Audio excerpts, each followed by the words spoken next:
सलमान साहब, अदीब साहब, लगभग नींव तो आपने डाल ही दी। आईएमसीआर का बहुत बहुत शुक्रिया।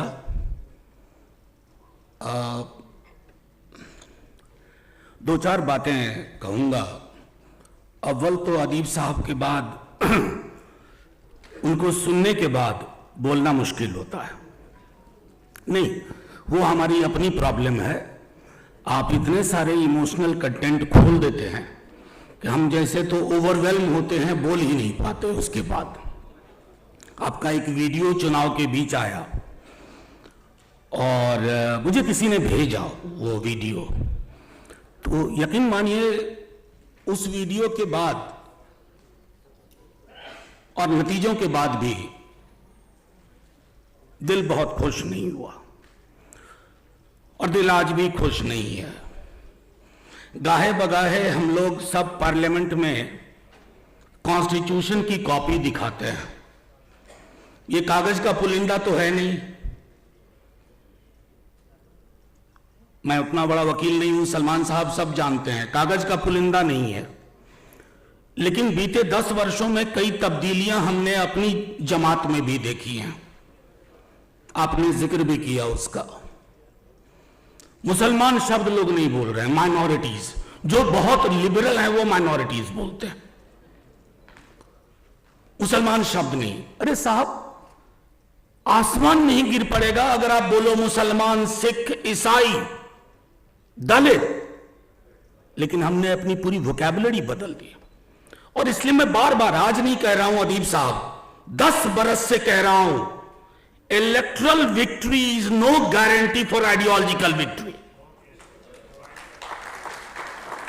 चुनाव अंगणित से जीते जाते हैं, चुनाव अंगणित से जीते जाते हैं। बाइपोलर चुनाव है, एक तीसरी पार्टी खड़ी हो गई, 1.25 लाख वोट ले गई, आप चुनाव जीत गए। लेकिन वैचारिकता नहीं जीतती है।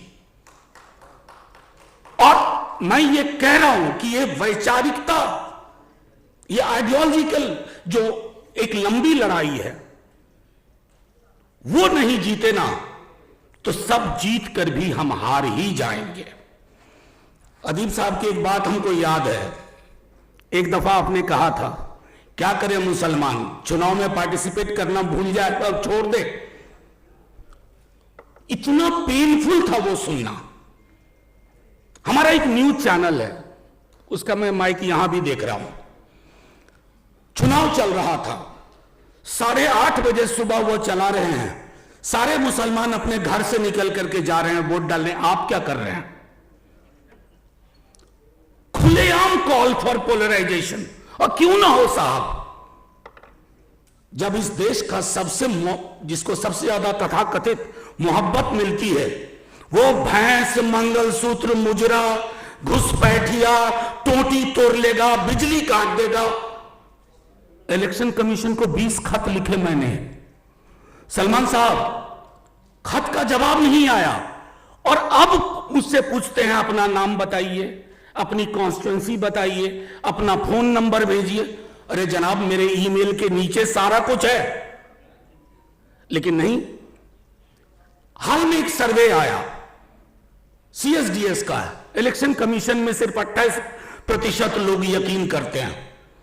इससे ज्यादा लोग तो पंचायत वेब सीरीज के फूलेरा गांव के प्रधान में यकीन करते हैं, जितना हमारे इलेक्शन कमीशन को। तो मैं ये सारी चीजें ये इसलिए कह रहा हूं कि ये लड़ाई, फिर से एक बार कहूंगा आदिब साहब, पॉलिटिकल पार्टीज की अपनी सीमाएं होती हैं, जिसका जिक्र किया सलमान साहब ने। उन सीमाओं को तोड़ने के लिए भी सिविल सोसाइटी को दबाव बनाना होगा। इस बार आपने दबाव बनाया, थोड़ा फर्क आया, लेकिन अभी बहुत फर्क की जरूरत है। पोलराइजेशन हो जाएगा। अरे जिस देश में पोलराइजेशन को हकीकत बना दिया, अब प्रधानमंत्री जी के कई लोग, मैथमेटिकल एक सिमिलैरिटी होती है कि तीसरा टर्म नरेंद्र मोदी जी को भी मिला, अब बता रहे हैं कि नेहरू हो गई है। अरे नेहरू होने के लिए गर्म हवा पीनी पड़ती है, दूसरे के जख्म को अपना जख्म समझना पड़ता है। और नेहरू तो चुनाव जीतने के लिए भैंस मंगलसूत्र मुजरा कतई नहीं करते। उन्होंने 52 में ही कह दिया था कि अगर इस तरह के साधनों का मुझको इस्तेमाल करना पड़े तो मैं चुनाव हार जाना पसंद करूंगा। तो हम लोगों को यह तय करना है, मैं सुझाव में क्या कहूं, इस तरह के फोरम हमारे अलाइव रहे, नहीं तो मुश्किल होगी और बहुत मुश्किल होगी। 2-4 लोगों को छोड़ के उमर खालिद के बारे में कौन बोल रहा है, मीरान हैदर के बारे में कौन बोल रहा है, खालिद सैफी के बारे में कौन बोल रहा है, स्टैन स्वामी इस दुनिया से चले गए, कितने अपोजिशन लीडर्स ने बोला। यह आप व्यक्तियों की बात नहीं है, माफ कीजिएगा, हो सकता है, लेकिन इन सब का गुनाह क्या है? आज तक तो कोर्ट गुनाह नहीं तय कर पाया, तो हम चुप क्यों हैं? असल में हमारी चुप्पी का एक व्याकरण है, there is something called grammar of silence, और grammar of silence Modi ji की अचीवमेंट। उन्होंने ताले लगवा दिए हैं कई जगह, उन तालों को कौन तोड़ेगा? संविधान की किताब हाथ में लेकर लहराने से नहीं टूटेगी। सबसे आसान काम है, भला हो ईस्टर्न बुक कंपनी लखनऊ वालों का, उनकी सारी कॉपीज बिक गई। हम तो कई वर्षों से निर्मला जी को दिखाते थे आर्टिकल 39 के लिए कंसंट्रेशन ऑफ वेल्थ, मेरी वाली संविधान की किताब घिस गई है, लेकिन राहुल जी ने दिखाया तो बिक्री और बढ़ी। मैं सिर्फ यह कहना चाहता हूं कि उस किताब को सड़कों पे लाना होगा, सिर्फ संसद से काम नहीं चलेगा। दूसरी चीज, एक सॉलिडारिटी विकसित करनी है, जिसका भी अभाव देखा। किसान अगर सड़कों पे है तो हम भी सड़कों पे होना चाहिए। अगर मुसलमान के साथ कुछ हो रहा है तो किसान मजदूर को भी होना चाहिए। सलीम साहब है यहां, मुझे बेहद अफसोस हुआ है इनके चुनाव हार जाने का, क्योंकि सलीम साहब की मौजूदगी कई तरह की गारंटी होती है।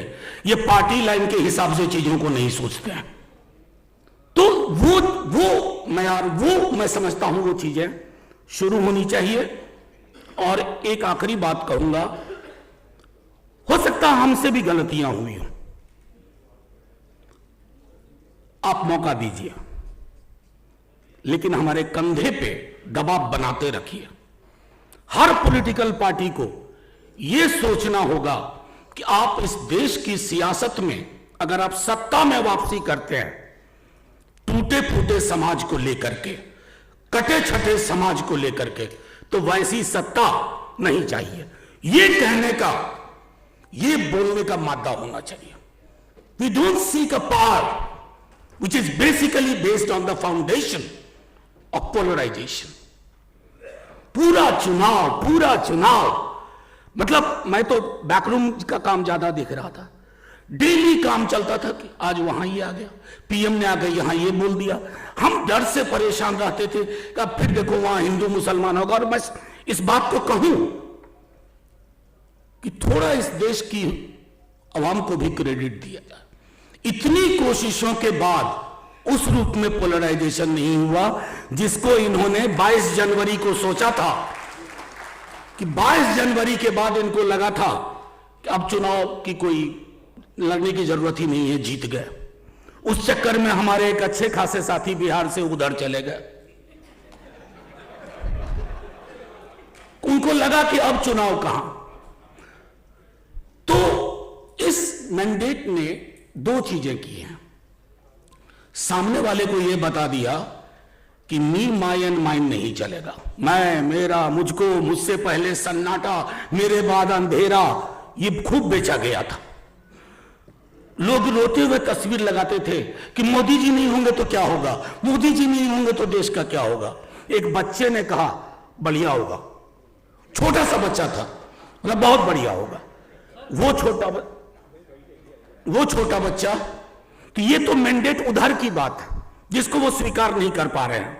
राष्ट्रपति जी का भी भाषण में लिखवा दिया कि बड़ी मजबूत निर्णायक सरकार। कहां का भैया 240, कांग्रेस को भी कमोबेश 2009 में इतने ही आए थे। तो सीने पे हाथ रखकर किसी कांग्रेसी ने नहीं कहा था कि अरे बहुत बड़ी मेजॉरिटी आई है। It's a working majority which depends on एक साइकिल हैदराबाद वाली उस पर निर्भर है, और एक तीर बिहार वाला। जिस दिन तीर साइकिल पे बैठा फुर्र हो गया, उस दिन यह मेजॉरिटी चली गई। दूसरी जो हम विपक्ष के लोग नहीं समझते, मैंडेट हमारे लिए भी कुछ कहता है, और वो ये कहता है, ये डरो मत सिर्फ बोलने की बात नहीं होनी चाहिए, ये हमारी जिंदगी में उतरना चाहिए। डरो मत, चुप मत रहो। चुप्पी तोड़ने का मैंडेट है, और अगर इस मैंडेट को हम समझ नहीं पाए तो बड़ी मुश्किल होगी। मैं आप सबका बहुत बहुत शुक्रिया अदा करता हूं। हाल में एक यंग लड़के की बड़ी अच्छी कविता पढ़ी मैंने। अदनान नाम है उसका, जामिया में पीएचडी कर रहा है। इतना बढ़िया उसकी कविता पढ़ी, मैंने संग्रह मंगवाया है, आप सबको मौका लगे पढ़िए। कई रोमांटिसिज्म में हम जीते हैं, गंगा जमुनी तहजीब और ये वो भाईचारा, ये सब नए सिरे से बनाना होगा। वो दीवारें ढह गई, वो पुल ढह गए, सब नया बनाना होगा। नया बनाने में वक्त लगेगा, लेकिन बनेगा जरूर।